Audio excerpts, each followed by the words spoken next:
ashughulike na Ishmaeli kila siku. Because one man got impatient. Kwa sababu mtu mmoja aliacha kuwa na subira. He was in the purpose of God. Alikuwa katika kusudi la Mungu. But he took it into his own hands. Lakini akachukua hilo mikononi mwake mwenyewe. He tried to help God. Akajaribu kumsaidia Mungu fulfill his promise. Atimize ahadi yake. There is a purpose for your life. Kuna kusudi kwa ajili ya maisha yako. Jeremiah 51:29. Yeremia 51:29. Every purpose of the Lord shall stand. Kila kusudi la Bwana litasimama. Every purpose of the Lord shall stand. Kila kusudi la Bwana litasimama. Bible says in Acts 11. Biblia inasema katika Matendo 11 verse 23. mstari wa 23. When he came and had seen the grace of God, alipokuja na akaiona neema ya Mungu, he was glad. Alifurahi. This is speaking about Barnabas. Hapo panamzungumza Barnaba. And he encouraged them all. Na akawatia moyo wote. That with purpose of heart. Kwamba kwa kusudi la moyo. They should continue with the Lord. Waendelee pamoja na Bwana. With purpose of heart. Kwa kusudi la moyo. It seems that some people don't really serve with purpose of heart. Inaonekana baadhi ya watu hawatumiki kwa kusudi la moyo. They just kind of float along. Ni kama tu wanatiririka tu, wanajiendea ili mpate. Na kila ashindanaye katika michezo hujizuia katika yote.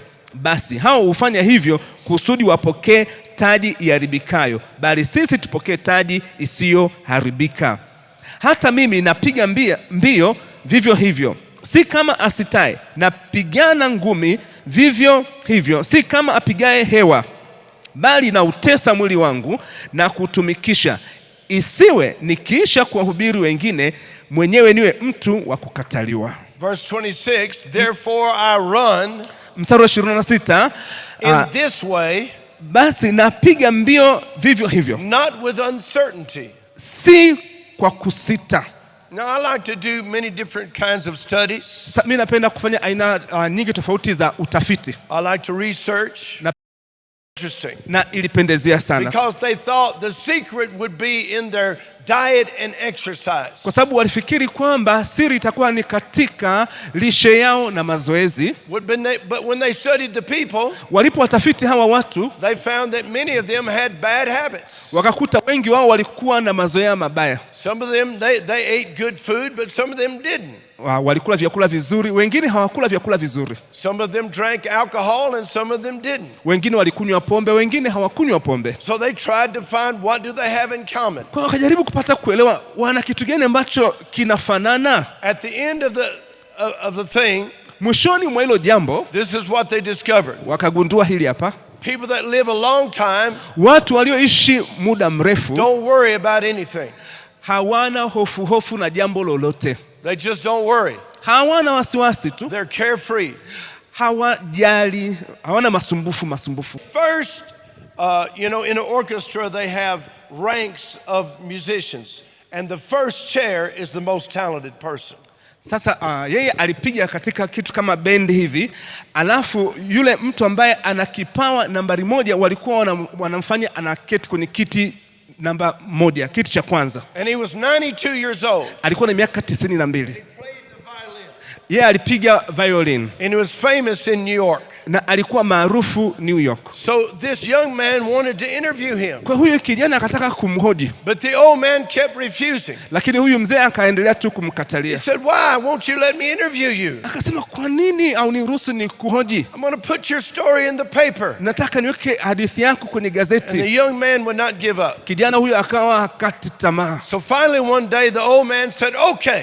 Mwishoni huyu mzee kuwa bora zaidi. Even people who weren't saved, hata watu ambao hawajaokoka, they lived long life. Wanaishi maisha marefu. They lived healthy life. Wanaishi maisha yenye afya. Because they had a purpose. Kwa sababu wana kusudi. Many people today, watu wengi siku hizi, are not excited to wake up. Hawasisimki kuamka. Because they have nothing to wake up to. Kwa sababu hawana kitu cha kuamkia. My wife's father, baba yake na mke wake, lived with us the last 5 years of his life. Miaka 5 ya mwisho wa maisha yake aliishi pamoja nao. He was from 80 to 85. Alikuwa na miaka 80 hadi 85, 86. 82 to 88. Okay. 82 hadi 88 hivi. He loved to read. alipenda kusoma. He loved to study the book of Daniel. Alipenda kujifunza kitabu cha Danieli, the book of Revelation, kitabu cha Ufunuo. Thank you Jesus. Asante Yesu. Thank you Jesus. I have a reason Nina sababu to wake up. ya kuamka. I have a reason Nina sababu to live holy. ya kuishi nikiwa mtakatifu. I have a reason Nina sababu to say no to temptation. ya kukatalia majaribu, kuambia hapana. I have a reason Nina sababu to take care of my body. ya kutunza mwili wangu. I have a reason Nina sababu to take care of my ya mind. kutunza akili yangu. I'm living on purpose. Ninaishi kwa kukusudia. Everything about Jesus Kila kitu kuhusu Yesu is purpose. ni kusudi. Jesus in every stage of his life, Yesu katika kila ngazi ya maisha yake he had purpose. alikuwa na kusudi. At 12 years old, Alipokuwa na miaka 12, in Luke 2:49, katika Luka 2:49, he said to his parents, 2:52, tangu ile Luka 2:52, he was engaged in the Father's business. alijihusisha katika shughuli ya Baba. He grew in wisdom. Alikuwa katika He hekima, grew physically. alikuwa kimwili, And he grew in favor with God and with man. alikuwa ana kibali kwa Mungu na kwa binadamu. His life was always moving forward. Maisha yake wakati wote yalikuwa yanasonga mbele. His life was always focused. Maisha yake wakati wote yalikuwa na lengo. The Bible talks about Jesus Biblia inazungumza kuhusu Yesu in Matthew chapter 9. katika Mathayo sura ya 9. When he saw the multitude, Alipoona makutano, they were scattered walikuwa wametawanyika like sheep.